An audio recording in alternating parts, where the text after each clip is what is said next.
What's going on, guys? Getting in the green. We got Thursday night football, and not the game anybody expected when the season started. So this one's going to be pretty ugly as far as big name talent here. But we got the Jets at Indy, and the Jets obviously playing without Zach Wilson still.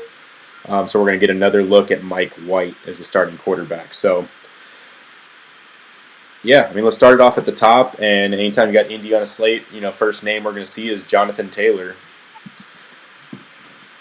Yeah, this is definitely a weird game, like you said. Uh, it's going to be a top heavy slate for me. There's just not as many sleepers necessarily, and Jonathan Taylor, first guy up, probably the most talented player in this entire game. Um, Even with some of the usage concerns, he's playing a pretty not that great Jets defense. I think he's really a must play on most of my lineups here. I'm expecting Indianapolis to win this game, which means they're going to have a run heavy game plan at some point. I definitely expect Taylor to get in the end zone and be on the optimal. Whether you can afford him in your captain is a different story, but he will be on, almost all of my lineups. Yeah, I'm with you, man. I think in a game that's as ugly as this one, man, the best player becomes a must play. Like, I don't see the Jets defense even remotely stopping this guy. And I just don't see scrolling down that many names of people that are going to be like exploding that could actually take him out of optimal. So I think he's in optimal. Like, if you can afford him a captain, by all means, which there's some guys down there you could take a shot on, but definitely in every lineup, Jonathan Taylor will be on the optimal lineup for sure. Next up, we got Carson Wentz at 10,800, and I got a lot of lineups, man, where I'm not playing either quarterback tonight. Carson Wentz just doesn't score great, man. I mean, he scores 20, he scores 17, which is fine. But at $10,800, it becomes really hard to do anything if you've already got Taylor and Wentz in your lineup. So, yeah, I mean, I think he's, top 3, 4 scorers on the slate, but that's not where I'm going with the money. So, Carson Wentz for me is a maybe. I'll put him in a couple lineups. For the most part, though, I think I'm going to fade the guy. Yeah, I'm 50-50. I'm definitely not fully fading him. I do see, especially if I think the Colts are going to, have their way in this game. I could see Wentz scoring 20, 25, possibly. He's not a must play for me, like you said, especially with the running back game of this team. And if they have a lead, they're going to run more and more. They're not going to have the need to throw. So, not a must play. I probably will be 50-50 in my lineup. But it's going to be tough to fit in both Taylor and Wentz. But I'll have it in about 50% of my lineups, fade him in the other 50. All right, next we got Michael Pittman Jr., and I'm liking the guy tonight, man. He played in a, real sloppy game environment there against San Francisco, scored 23 points. Comes back next week, and I think they had T.Y. Hilton back for a little bit of that game. Guy has 15 targets, 10 receptions, 2 touchdowns, scores 30. I mean, he's just the alpha receiver here. And again, if you don't think the Jets are going to slow him down too much, I think Pittman becomes a must-play spot here, even at the price point of 10,200 for me.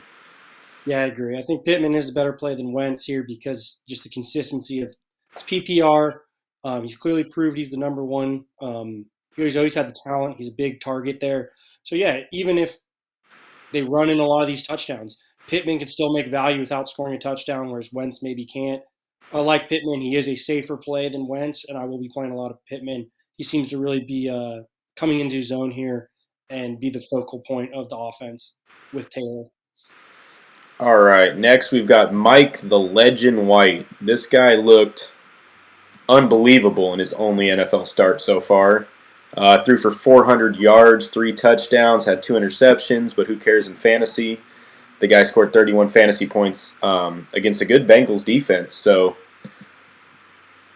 he's a check down machine, but didn't seem, you know, overwhelmed, didn't get nervous, ran the offense pretty well. And, I mean, I can't go there too much because he is just on his second game, but Yeah, I don't got a problem playing Mike White here at 9,800 on one or two lineups. Yeah, I don't disagree with you. I'm playing him on a couple, and he really did look amazing. I'm not trying to take credit away from him, but when you're this top heavy, he's probably the guy that I'm choosing to fade. I have to see it again. He could burn me. He could score more than Wentz, but I think the Colts have still a significantly better defense than the Jets. They're going to give him White a harder time than Wentz is going to have. And if I got to fade someone at the top, um, I'm probably fading White out of these top guys. So don't hate him. I see a scenario where he outscores almost everybody, but for my rationale, I have to see it again. We have a Jets quarterback. Don't have the greatest offensive line. He had one awesome game. I'm gonna have to see it again. He will be the guy if I have to make a cut at the top. He's probably one of the first guys I'm cutting. So a few lineups maybe, but he's probably not going to be very highly played by me. All right, next we got Michael Carter, running back for the Jets here at 8,600. And since White took over at quarterback, though, and like I said, this guy is a dump off machine. I think both Jets running backs have been getting like 10 targets plus a game. Michael Carter looked good in the same game here. He had 15 attempts for 77 yards on the ground with a touchdown, 9 catches on 14 targets for 95 receiving yards, scored 32 fantasy points. I think they like this rookie, man. I think Mike White's got rapport with him, and I think they just force feed him the ball, which makes him, a very interesting play. I also think his role in the passing game, like even if they fall down big here, um, I don't imagine it's going to hurt his stock too much here. So I do like Michael Carter. I wish he was a little cheaper, but 8,600, you're getting a starting running back with a passing upside. So Yeah, yeah, I'm with you on this one. Michael Carter's going to be probably on all my lineups. He's extremely safe with this new, you know, passing contribution here, reception contribution. So not only do I like Michael Carter to play, I have no problem putting him in a couple of my captain modes here. Um, I don't think he'll be as highly captained as some of the big dogs from Indianapolis. I think he has much potential, especially in a full PPR league. And it's not like he's cheap, but you can do a little bit more with your lineup if you play him at captain. So very much a must play for me and a very real, probably going to be one of my most played captains. all right, next we got Jamison Crowder, who had a good game. 8 catches, 9 targets, 84 yards, lost a fumble, scored 17 fantasy points. We know that Corey Davis is doubtful, which I'm assuming he's just not going to play tonight. Um, so Crowder's technically wide receiver one here, but I say technically because both running backs seem to get more targets than that guy. But yeah, he's in play for me. I think he's definitely live for a touchdown, which I think you'll need at that price point. But 7,800 for Crowder. How you feeling on this guy? 50-50, I see the value. He's going to be a target machine. First and foremost, I do need confirmation Corey Davis is out. If Corey Davis is in, I'm not looking at Crowder at all. It does appear that he's going to be out most likely. But I'm probably 50% play, 50% fade. I do think, especially if they go down again, it's going to be a good game script for him to get force-fed targets. But I don't think he is, game to score a touchdown for sure. You're really going to have to rely on those receptions. So I see it. 7,800 is cheaper than the Pittmans and that world. He's not on that level, but I'm going to put him in half my lineups and probably fade him in the other half. Sounds good. Moving on here. So Corey Davis, we won't talk about. I'm assuming he's out, but if he plays, I mean, they kind of just cancel each other out. I probably wouldn't play either of them if he actually plays. So Yeah, me too. Hilton's out, so now we're kind of getting into these other. No, we're not. We got one indie player here, and then we got a bunch more Jets. So we've got Zach Pascal, 6,600. He's wide receiver 2 on this team. He did have 8 targets last game. Not much production all year long, though, and I think this guy is just extremely overpriced here. So Zach Pascal's a fade for Yeah, me. I'm fading him too, and it's disappointing because I actually think Pascal had some sneaky value with T.Y. Hilton out and kind of everything if he was cheaper. But they priced him as a wide receiver too, and as if he's been producing, which he hasn't. So he's a fade for me at the price point, but it is disappointing because when I first heard the game, I thought he would be a sneaky pick if he was cheaper. All right, next up we've got Ty Johnson. Um, yeah, I mean the guy had 6 targets last game, caught 5 balls for 71 yards and a touchdown, scored 19 fantasy points.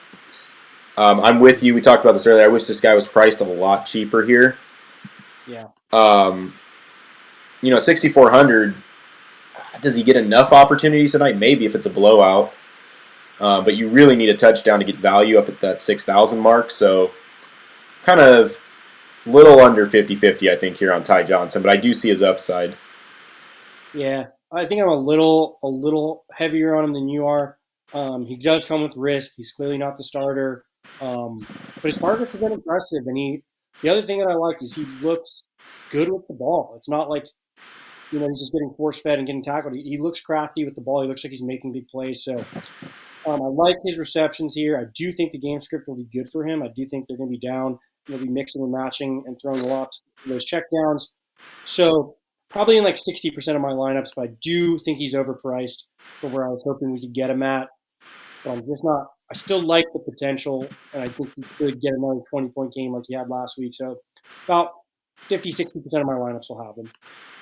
Next guy, we got Elijah Moore here at 6,200. And, he seems to be seeing about 6 targets a game.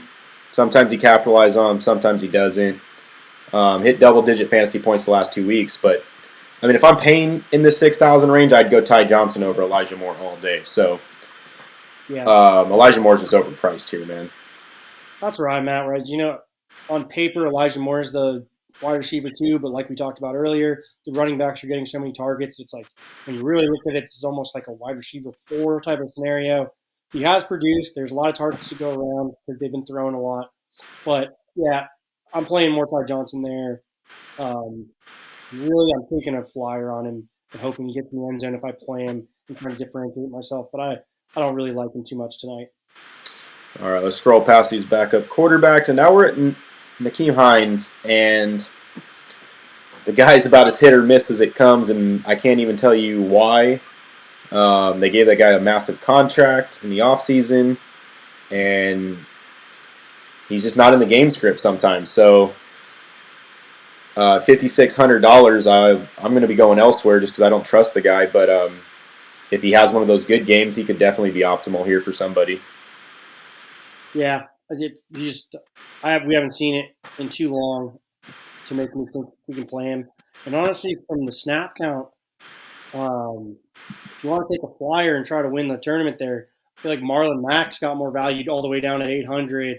Just It's been such a random game script of how they're playing these running backs that it's just way too expensive. I'm not willing to pay 5,600 for Hines either. Let's talk about both these indie tight ends here. We got Mo Alley Cox and Jack Doyle. Mo Alley Cox didn't have a catch last game. Jack Doyle had 2 for 12 yards and he stole the touchdown. But I feel like you're touchdown or bust on either one of these guys, and you're not getting. These guys aren't $2,000, $3,000. I'm probably not playing either of them at 5,200 and 4,600. So yeah, I'm fading both as well. I think even at this price point, I would probably rather even just play the Colts defense and hope for the shutout of or a dominant performance over the Jets. Not that I love the Colts D, but at that price point, I'd rather take a shot there than I would on either tight end getting a touchdown. yeah, and with the Colts D, I do think there's a decent play, sneaky play there. I probably won't be going there too often. I do think you need a touchdown or that the shutout to really get value, but against this Jets offense, it's definitely viable. So I'll probably throw the Colts defense on 1 or 2. Next, we've got the kickers. Yep. And honestly, I like both of them, man. I'd probably lean Bagley over Amendola here, but I think this could be a sloppy game. I could see 3-4 field goals on one side or the other. So, yeah, I'll probably throw in one, if not both of these guys on a bunch of lineups, especially at this price point down here in the low 4,000s. So, what about you on these kickers? That's where I'm at. Where I think the game script's okay for the kickers. Like you said, it could be sloppy. We could see some field goals. For me, I'm going to be playing the kickers a lot just out of necessity. We talked about how top heavy this lineup is. Who are 2 players down low that I feel confident can get me between 11 points, and those are the two names that pop out, and I'll be playing a lot of them out of necessity to make my lineups work. Yep. All right. So next we've got a bunch of Jets in a row here. Let's just Tyler Croft, Braxton Berrios, Keenan Cole Sr., Denzel Mims, Ryan Griffin, Jeff Smith. Look, any of these guys, I guess, are touchdown potential here, but I just can't trust. Not one of those names sticks out over the rest to me, so I'm not too much into throwing darts on showdown slates like this. I could see all these guys either having 0 to 1 catches, and it's not that interesting to me. Same with the Jets defense. That's a complete fade for me here tonight.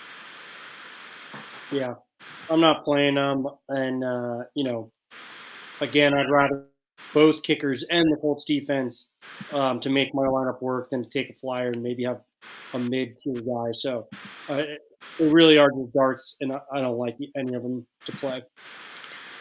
All right, then we got a couple. We'll just scroll through here the hundreds. There's a couple names that I think I wouldn't mind playing, and it's Marlon Mack, who they agreed to trade the guy. They don't trade him.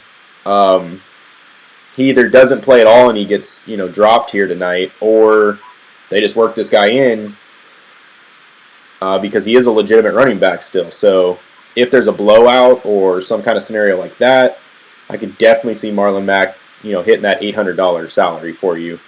And then the other one I like is this Doolin receiver for Indy with T.Y. out and Paris Campbell out.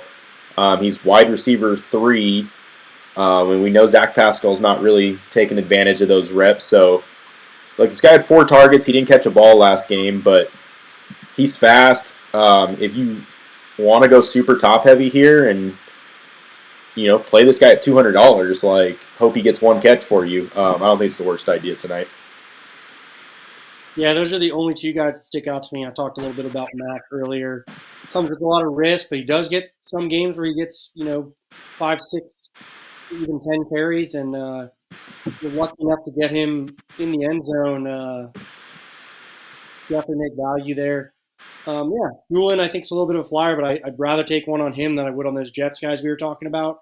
So, yeah, neither of them are going to be in too many of my lineups, but yeah, I'm going to make that 1 or 2 lineups that is extremely top heavy, and I'm going to need one of those guys in there.